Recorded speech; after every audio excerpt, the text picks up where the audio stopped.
Migrant crossings at the U.S. Mexico border fell last month. Preliminary findings obtained by CBS News show Border Patrol agents apprehended more than 137,000 migrants in March. That's down about 4,000 from the previous month. These numbers are unusual for this time of year. Typically, migrant encounters go up in the first month of spring. Last year, there was a spike of more than 30,000 additional apprehensions at the border. During that same time period, the year before, it was 50,000. We want to bring in CBS News immigration and politics reporter Camilo Montoya-Galvez. It's great to see you. First of all, why are these numbers going down? Hi, Meg. Migration is highly complex and dictated by push and pull factors like U.S. policies that are constantly changing. But what U.S. officials are telling me is that Mexico is playing a major role, Meg, in these lower than expected levels in illegal crossings along the U.S. Mexico border. Back in December, when illegal crossings soared to a record level, the Biden administration dispatched and sent top officials to Mexico City to convince Mexican officials to do more to slow down U.S.-bound migration. And since then, Mexico has ramped up efforts, Meg, to prevent migrants from boarding trains and buses to northern Mexico.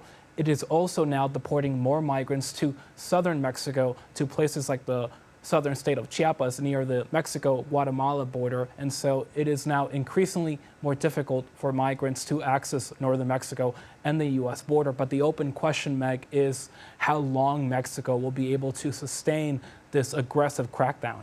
Well, speaking to that point, could the trend continue through the rest of the spring? Is there any way of knowing that? Well, Meg, despite the fact that a springtime influx in migration has not yet materialized, U.S. officials tell me that they are still preparing for the number of people coming to the U.S. to increase, as has been the case historically over the past few years.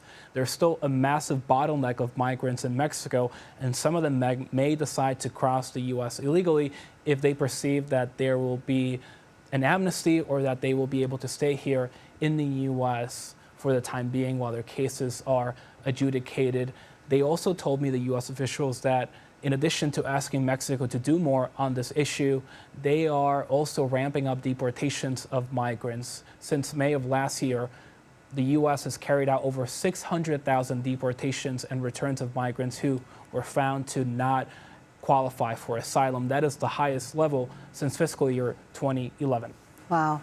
Camilo, I want to talk to you specifically about California. A judge has ordered Border Patrol to relocate migrant children being kept at open-air sites near San Diego. You've been on the ground there reporting extensively. First of all, paint a picture for us. Tell us what these open-air sites are and what do we need to know about this ruling?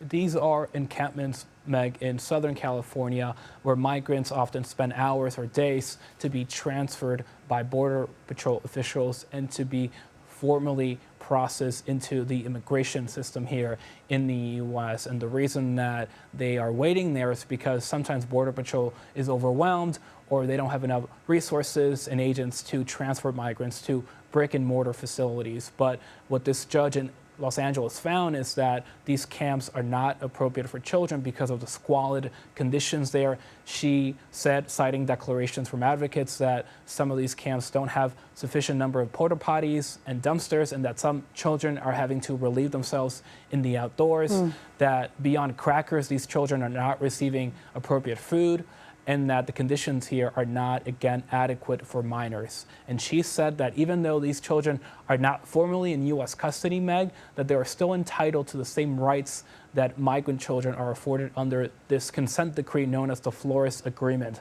And under that agreement that dates back to 1997, the U.S. agreed to provide basic services to children. And so this judge in California is saying that these children also are entitled to these basic rights and protections, and that Border Patrol now needs to relocate them to a safe and sanitary facility.